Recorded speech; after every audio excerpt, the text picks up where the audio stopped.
आप देख रहे हैं इंडिया टाउन न्यूज, भारत की बात। नमस्कार, आप देख रहे हैं इंडिया टाउन न्यूज और मैं हूं आपके साथ आस्था सिंह। स्वागत है आपका हमारे दुर्ग भिलाई के खास बुलेटिन में। तो चलिए नजर डालते हैं आज की सुर्खियों पर। खंडहर में मिली नवजात बच्ची, मौके पर पहुंची पुलिस, परिजनों की तलाश जारी।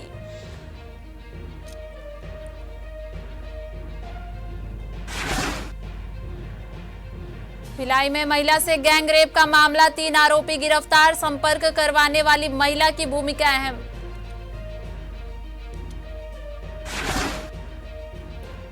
दुर्ग पुलिस की किसान सुरक्षा अपील, सीजन में सतर्क रहे किसान, धान खरीदी में धोखाधड़ी से बचने की सलाह। पूर्व सीएम का हड़ताल पर बैठे कर्मचारियों को समर्थन, भूपेश बघेल ने राज्य सरकार पर साधा निशाना, तुगलकी फरमान पर भूपेश बघेल का विरोध।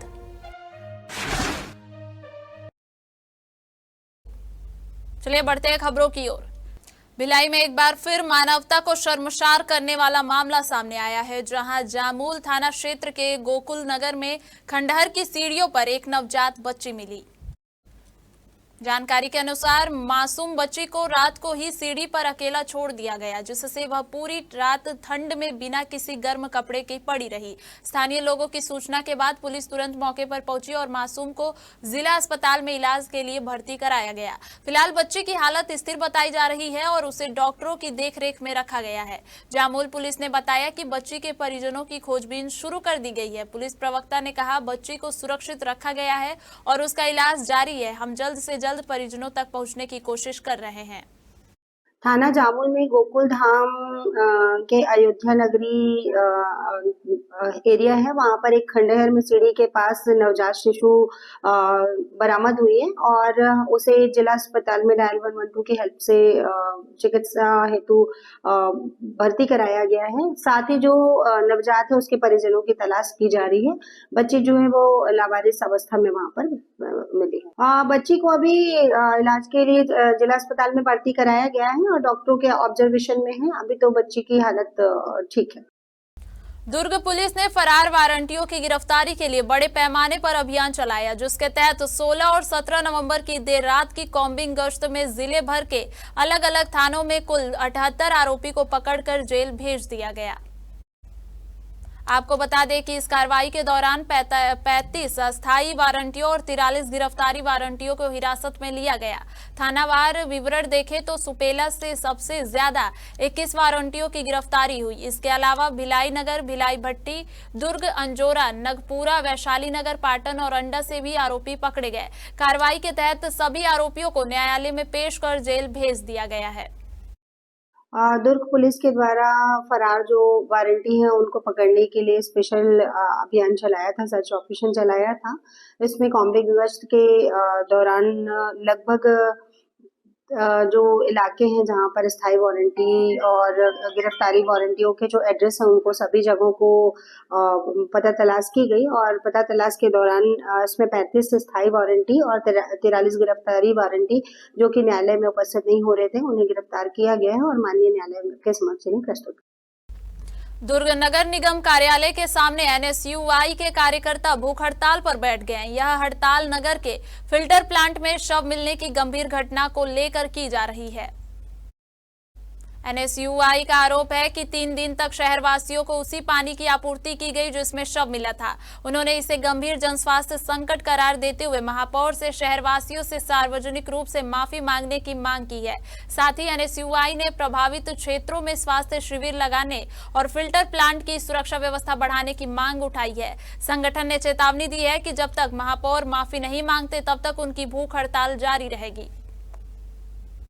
होश में आओ, होश में आओ, होश में आओ, होश में आके काम करो, काम करो, काम करो। हल्का बदमस्ती पद दो, इस्तीफा दो, इस्तीफा दो। अपनी जिम्मेदारियों से पीछे हटना बंद करो, बंद करो, बंद करो। देखिए, नगर निगम के बाहर हमको भूख हड़ताल सिर्फ और सिर्फ इसीलिए करना पड़ रहा है क्योंकि अलका बागमार जो यहाँ के महापौर है उनको अपनी जिम्मेदारी का बिल्कुल भी एहसास नहीं है, 1 रुपए का एहसास नहीं है।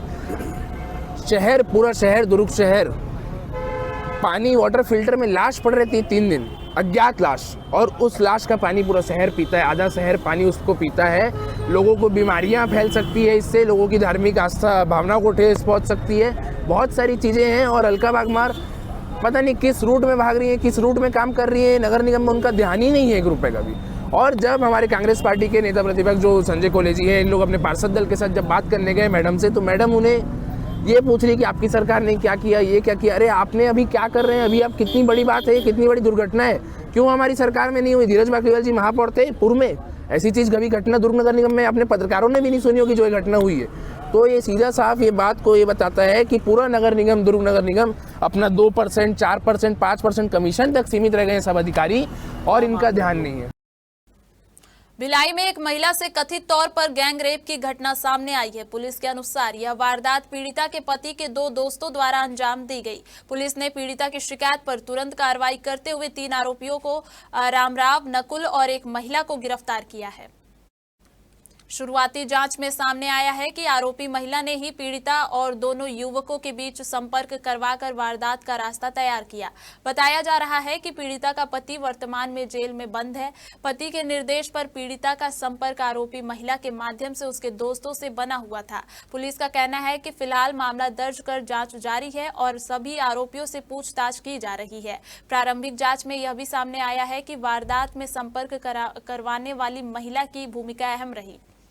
थाना भिलाई नगर में प्रार्थिया द्वारा एक शिकायत दर्ज की गई है और कि वो उसके साथ कुछ लोगों के द्वारा रेप कमिट किया गया है और इसमें 3 आरोपी गणों के विरुद्ध अपराध पंजीबद्ध किया गया है, जिसमें एक आरोपी महिला भी है जिसने उक्त घटना में जो आरोपी गण है उनका साथ दिया है और इसमें तीनों आरोपी गणों को हिरासत में लेकर अग्रिम कार्यवाही की जा रही है। वक्त हो चुका है एक छोटे से ब्रेक का। बने रहिए इंडिया टाउन न्यूज के साथ। कभी चेहरे का छुपा दर्द दुनिया नहीं देख पाती है। दाग, मुहासे, झाइयां सब आपके आत्मविश्वास को कम कर देता है, पर अब नहीं, क्योंकि Rukhsana glow and fair face pack जो दे आपकी स्किन को वो प्यार जो सिर्फ प्रकृति दे सकती है। हर लेयर को साफ करे, हर दाग को करे हल्का और आपकी मुस्कान फिर से लौटाए, because you deserve to glow naturally. Rukhsana herbal beauty product Amazon, Meesho और फ्लिपकार्ट में भी उपलब्ध। कभी कभी दुर्ग पुलिस द्वारा चलाए जा रहे बाल जागरूक सप्ताह अभियान के तहत भिलाई में सेंट जेवियर स्कूल के बच्चों को कानून और सुरक्षा के प्रति जागरूक करने के लिए विशेष पहल की गई। इस अवसर पर बच्चों को भिलाई नगर थाना और महिला थाना परिसर में विजिट कराया गया, जहां उन्हें नए कानून, साइबर सुरक्षा और POCSO एक्ट की जानकारी दी गई। थाना दौरे के दौरान पुलिस अधिकारियों ने बच्चों को बताया कि नए कानून किस तरह उनकी सुरक्षा और मजबूत करते हैं। बच्चों को POCSO एक्ट के तहत कौन सी हरकतें अपराध की श्रेणी में आती हैं, ऐसे मामलों में पीड़ित बच्चों को तुरंत सहायता कैसे मिलती है और पुलिस किस प्रकार त्वरित कार्रवाई करती है, इस बारे में जानकारी दी गई। साथ ही बच्चों को साइबर सुरक्षा, सोशल मीडिया पर जिम्मेदारी, अनजान लिंक और चाइल्ड हेल्पलाइन जैसी सेवाओं के बारे में भी अवगत कराया गया। दिनांक 14 नवंबर से 20 नवंबर तक बाल सुरक्षा सप्ताह चलाया जा रहा है। इसमें बच्चों को जो भी पुलिसिंग है और पुलिस और जो सुरक्षा संबंधी उपाय हैं उसके संबंध में उनको अवेयर किया जा रहा है। साथ ही जो पॉक्सो एक्ट है, साइबर क्राइम है, ट्रैफिक के नियमों को भी उन्हें बताया जा रहा है। इसी अनुक्रम में आज बच्चों का थाना भ्रमण था, जिसमें सेंट जेवियर स्कूल शांतिनगर के बच्चों को थाना भिलाई नगर, महिला थाना और police control and command room का विजिट कराया गया और उन्हें उसके संबंध में बेसिक जानकारी दी गई। अपनी 4 सूत्रीय मांगों को लेकर हड़ताल पर बैठे सहकारी समिति कर्मचारी संघ को पूर्व मुख्यमंत्री भूपेश बघेल ने मानस भवन दुर्ग में पहुंचकर अपना समर्थन दिया। इस दौरान पूर्व मंत्री अनिला भेड़िया, गुंदरडेही विधायक कुंवर निषाद और बालोद विधायक संगीता सिन्हा भी मौजूद रहीं। इस मौके पर पूर्व मुख्यमंत्री भूपेश बघेल ने राज्य सरकार पर निशाना साधते हुए कहा कि जहां एक ओर किसानों की फसल तैयार हो गई है, वहीं राज्य सरकार के गलत निर्णयों और सॉफ्टवेयर एग्रीटेक पंजीकरण को अनिवार्य करने के कारण लाखों किसान अपने धान बेचने में असमर्थ हैं। भूपेश बघेल ने कहा कि सरकार द्वारा लागू किए गए तुगलकी फरमान के खिलाफ अपनी जायज मांगों को लेकर सहकारी समिति कर्मचारी हड़ताल पर हैं और उन्हें सरकार का समर्थन मिलने की आवश्यकता है।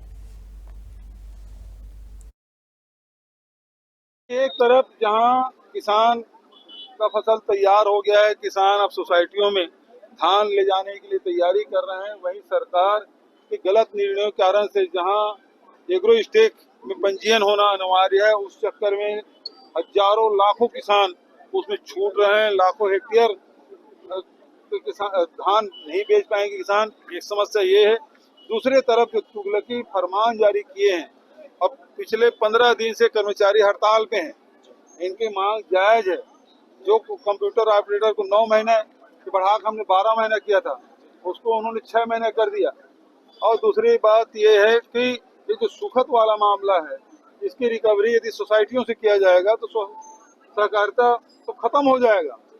और ये पूरा षड्यंत्र यही चल रहा है कि पूरे सहकारिता सिस्टम को खत्म कर दिया जाए, ताकि आने वाले समय में अडानी यहाँ धान खरीदी कर सके। ये सारा षड्यंत्र विष्णु देसाई की सरकार कर रही है और अधिकारियों की मिलीभगत है, उनको खरीदना न पड़े, इसलिए सब वो अडानी के लिए ये सारी व्यवस्था कर रहे हैं।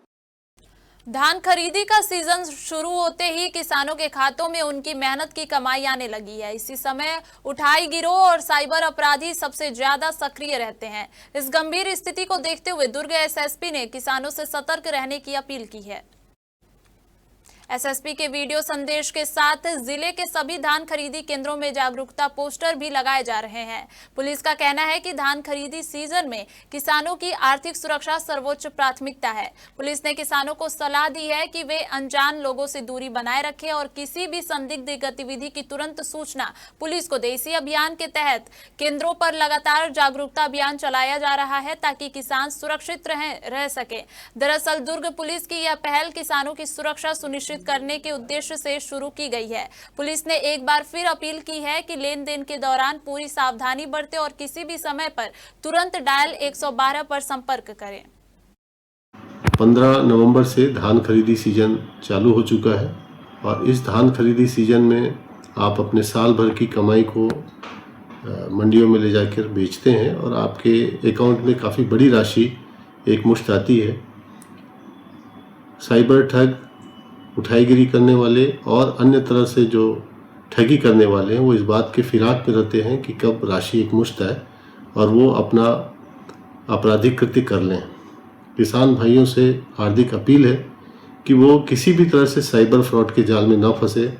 कोई नकली आवाज़ बनाकर या डिजिटल अरेस्ट के माध्यम से या एआई के जरिए आपसे किसी तरह से भयादोहन करने की कोशिश करता है या डिजिटल अरेस्ट करने की कोशिश करता है, तत्काल उसकी जानकारी निकटस्थ पुलिस स्टेशन में और एनसीआरपी पोर्टल में जो 1930 नंबर है उस पर उपलब्ध कराएं। साथ ही जब भी आप बैंक जाते हैं अपनी राशि को निकालने के लिए, एक तो उस चीज़ की जानकारी आम लोगों से सर्व ना करें, उन्हें शेयर ना करें।